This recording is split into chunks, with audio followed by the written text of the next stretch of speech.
बहू जैसा प्यार। क्या मैं आपको मम्मी कहकर बुला सकती हूँ? संगीता, मैं तुम्हें यह नहीं कहूँगी कि मैं तुम्हें बहू नहीं बेटी ही मानूंगी। बेटी बेटी होती है और बहू बहू होती है। मैं तुम्हें बेटी जैसा प्यार नहीं दूंगी, मैं तुम्हें बहू जैसा प्यार ही दूंगी। रह रहकर होने वाली सास के ये शब्द मेरे दिमाग में हथौड़े की तरह वार कर रहे थे। आज मुझे देखने प्रमोद के साथ उनकी मम्मी, पापा और दीदी जीजा आए थे। प्रमोद और मैं दोनों ही इंजीनियर हैं। प्रमोद की जॉब मुंबई में है और मेरी बेंगलुरु में। प्रमोद मेरी बुआ जी के दूर के रिश्ते में कोई लगते थे। बुआ जी, फूफा जी प्रमोद की और उनके परिवार की तारीफ करते नहीं थकते थे। प्रमोद की मम्मी की तो बुआ जी इतनी तारीफ कर रही थी जैसे कि वे खुद इंजीनियर हैं। पति और बेटा दोनों इंजीनियर हैं, तो जाहिर है कि पैसों की कोई कमी नहीं है, लेकिन घमंड नाम की कोई चीज उनमें नहीं है। लड़ाई झगड़ा करना तो उन्हें आता ही नहीं। उलट उनकी हमेशा यही कोशिश रहती है कि उनकी वजह से किसी का दिल ना दुखे। खुद इंजीनियर होने के बावजूद और इतना पैसा होने के बावजूद खाना वे स्वयं बनाती है।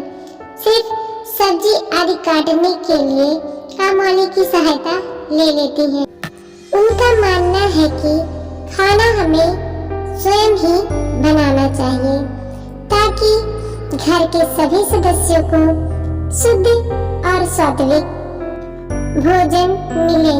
इतनी तारीफ सुनकर मुझे मन ही मन लग रहा था कि यदि यह संबंध हो जाता है तो मैं अपने आप को बहुत खुशनसीब समझूंगी, क्योंकि कहा जाता है ना पति पत्नी के गुण नहीं मिले तो चलता है, लेकिन सास बहू के गुण मिलना चाहिए, तभी वैवाहिक जीवन सुखी रहता है। यही सोचकर मैं मन ही मन खुश हो रही थी कि मुझे बहुत अच्छी सास मिलने वाली है। लेकिन आज जब उन्होंने बहू जैसा प्यार देने की बात कही तो वो बात किसी के भी समझ में नहीं आ रही थी। आज तक सभी ने यही सुना था कि हर सास ऐसा ही कहती है, तुम मेरी बहू नहीं बेटी हो, मैं तुम्हें बेटी जैसा ही प्यार दूंगी। लेकिन यहाँ तो उल्टा ही हो रहा है। बहू जैसा प्यार।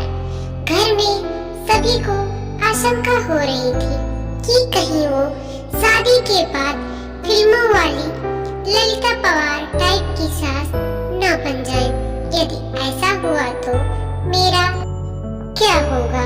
लेकिन सिर्फ इस एक बात को नजरअंदाज किया जाए तो बाकी सभी बातें अच्छी होने से घर के सभी सदस्यों को लग रहा था कि यह रिश्ता हो जाना चाहिए और आखिरकार शादी हो गई। मेरी शादी तो हो गई, लेकिन दिमाग में हर वक्त मम्मी जी के शब्द तुम्हें बहू जैसा प्यार दूंगी गूंजते रहते थे। इसीलिए मैं मन ही मन डरी हुई थी। मैं प्रमोद से इस बारे में बात नहीं कर सकती थी, क्योंकि मुझे डर था कि कहीं प्रमोद या ना समझ बैठे कि शादी होते ही मैंने मम्मी जी के खिलाफ उनके कान भरना शुरू कर दिए।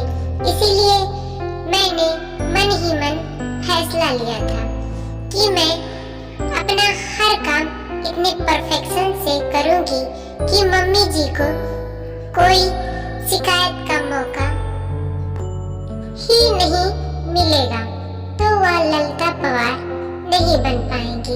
इस बात का मेरे ऊपर इतना असर हुआ कि मैं हर वक्त डेरी सी रहने लगी। सब लोग शादी के बाद कुछ दिनों तक तो ससुराल के सभी लोग अच्छे से ही रहते हैं।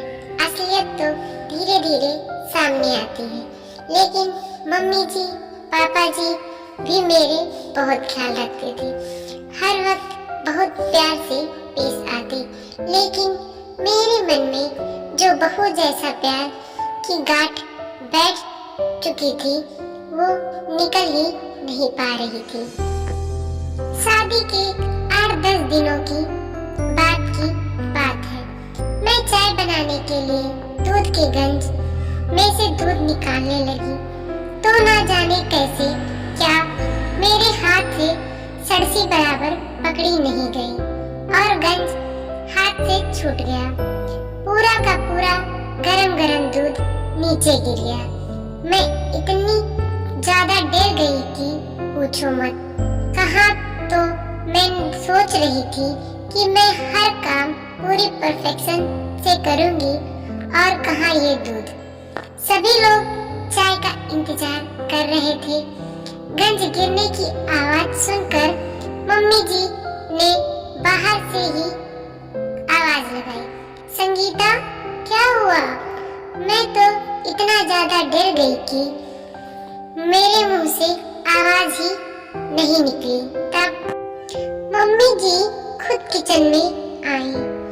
मम्मी जी को सामने देखकर मैं डर के मारे कांपने लगी। मुझे लगा कि अब वो जरूर ललिता पवार बन जाएंगी, क्योंकि अब कल सुबह तक किसी को भी चाय नसीब नहीं होने वाली और सभी को चाय पीने की आदत है। मम्मी जी ने गिरे हुए दूध की तरफ और मेरी तरफ देखा और मैं बम फटने का इंतजार करने लगी। बस अब फटा बम, अब फटा। लेकिन ये क्या, बम तो फुसका निकला। मम्मी जी मेरे पास आई और बोले, कोई बात नहीं है संगीता, तुम इतना डर क्यों रही हो?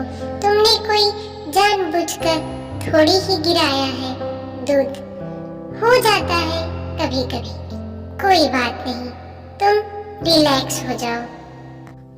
मैंने मन में सोचा, मैं फिजूल ही डर रही हूँ, मम्मी जी तो कितने अच्छे हैं।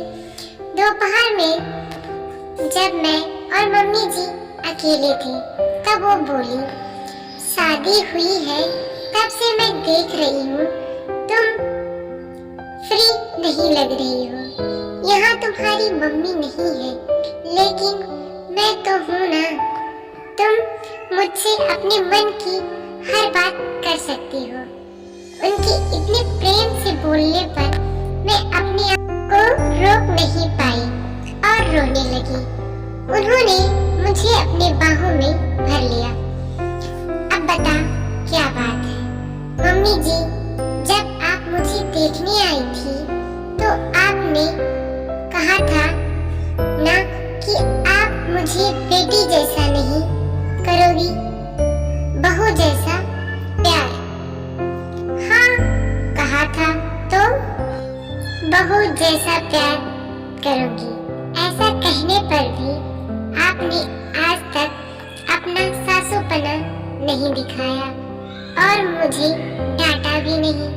फिर आपने ऐसा क्यों कहा था कि आप बहू जैसा प्यार करेंगे? मेरी नजर में जिस तरह बेटी का अपना एक अलग अस्तित्व है, उसी तरह बहू का भी अपना एक अलग अस्तित्व है।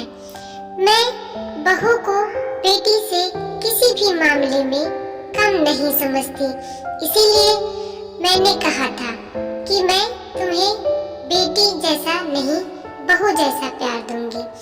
मुझे क्या पता था कि तू उसका गलत मतलब लगा के वह बात दिल को लगा लेगी।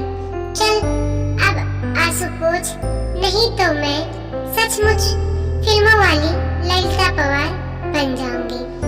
उन्होंने यह बात इस अंदाज में कही कि हंसते हंसते हम दोनों का बुरा हाल हो गया। आज मुझे पता चला कि बहू वाला प्यार भी होता है। वीडियो कैसी लगी कमेंट कर जरूर बताएं और अपने दोस्तों के साथ जरूर शेयर करें। और चैनल पे नए हैं तो प्लीज सब्सक्राइब करें।